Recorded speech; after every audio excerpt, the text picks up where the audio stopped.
Is there anything else going on between Gerald and Paul other than the obvious physical stuff? Not really. You could see it building up.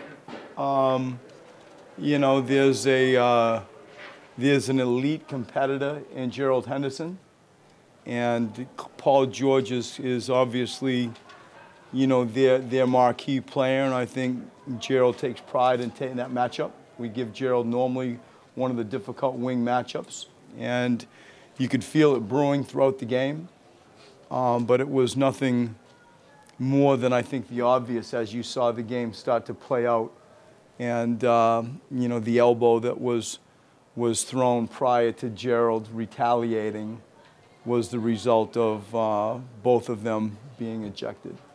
Next time you're in this building for a regular season game, another chapter will have flipped. Game's going on, but do you reflect on that at all? That, you know, next time I'm here, hopefully, or probably going to be a whole different story going on. I do, Bob, and it's like you want to like look up at the fans and grab the microphone and really say thank you. You feel the fans. You want to acknowledge them, and we believe that there were things that went on this year that I hope that they too are excited about. You know, tonight you saw Timmy Luwawu jump into this thing in a big way against a team that was very desperate to close the deal in relation to them making the playoffs. I think as we all step back and judge the game, had it not been for the first 6 minutes, it's a real NBA game for the rest of the time. And it's just they jumped us, you know. I feel like that's a little bit of a credit to our guys' reputation that we're going to fight. And they did fight. But I think in general, thinking about or fast forwarding to next year, this year provided a lot of positive signs that you really feel we have a chance to, and we will, build on. You said before the game you need shooters. Dario at that 4 spot, we see what he can do. Does he need to improve his shooting like tremendously for you to be comfortable with him out there? Not comfortable, but starting out there with the shooters that you want? Yes is the short answer. You know, I think the last time I checked his percentages, I believe it was 30 or 31. You know, we need to get him next year to 35, and it's in him. You know, the lift in his legs, his elbow under the ball, about 1.5 foot more height on his arc. The adjustment to the three-point line is real for our foreign guys. It's significantly a different shot.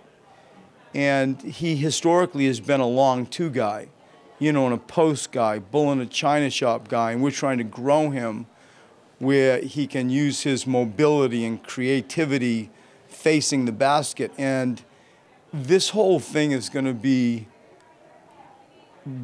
I think, very much judged in regards to our successes if we can have the shooting around Ben Simmons and Joel Embiid. And some of that's going to be drafting well. Some of it could be free agents. But the most obvious is the development that we have to have for Dario and others over the summer as it relates to just embracing the NBA three-point line. Because if he does that, I mean, he really is a stretch for that. Right? And I think down deep he is. It's in him. It's not like you're looking at a shot that's wildly broken. It isn't at all. You know, and you're not looking at like a 50% free throw shooter that would make you say, well, shoot, if he shoots like that, he's never going to be able to take it out to that range. I think it's in him.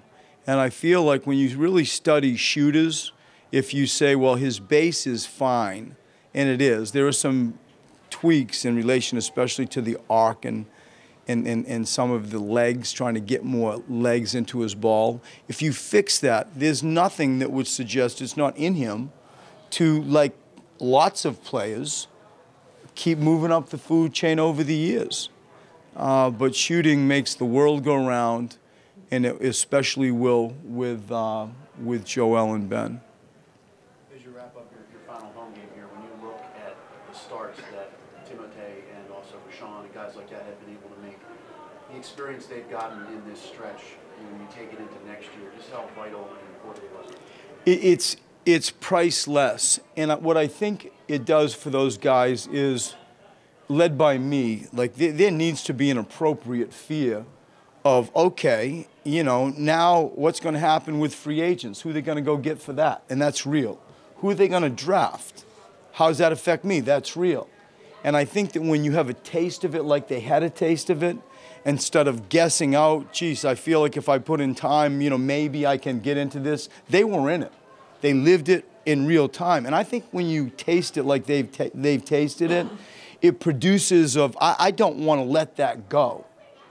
And there's no sense of entitlement. There's no sense of arrival. They are going to have to fight like hell to hold their spot and to continue on playing minutes for the team that we're going to have next year. And that's just the lay of the land. That's the nature of any competitive professional environment. And they're in one. And I believe that they will embrace this summer. And so the taste that they have had, I think, is just going to be a very sweet taste that they don't want to let go of. When you see a guy like Gerald Henderson, I mean, he's a leader of the team. He has a bad hip. I mean, is that a guy that you want coming back?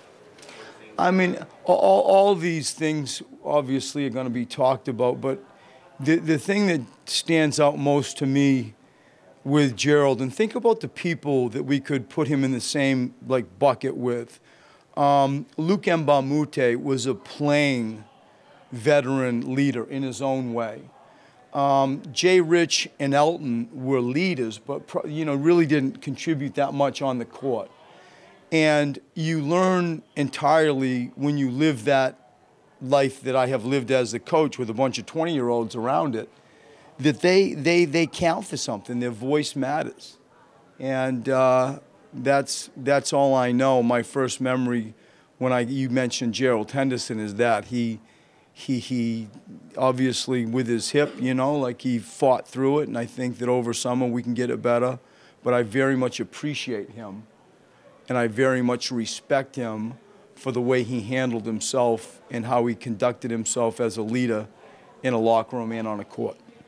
Well, obviously you played full coaching the team, but do you ever, in any of your moments, ever think just what if about this team and the injuries it's had and how they develop or be developed if nothing had ever happened? All the time.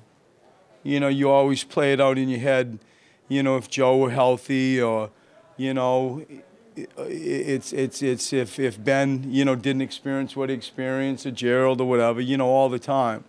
But I certainly don't, beat myself up over it. I think that if anything, this experience personally that I've had here in Philadelphia, it hardens you. It grounds you to what's real. It keeps a perspective for me at this stage of my coaching career in check, where I get so excited about what I do know and see with Joel Embiid and Ben and draft picks and practice facilities and Jared Bayless and, wow, look at Dario, he's better than we thought type stuff, that drowns whatever, woe is me you might feel from time to time if the team had stayed healthy. Thank you, guys. Thank you. Thanks.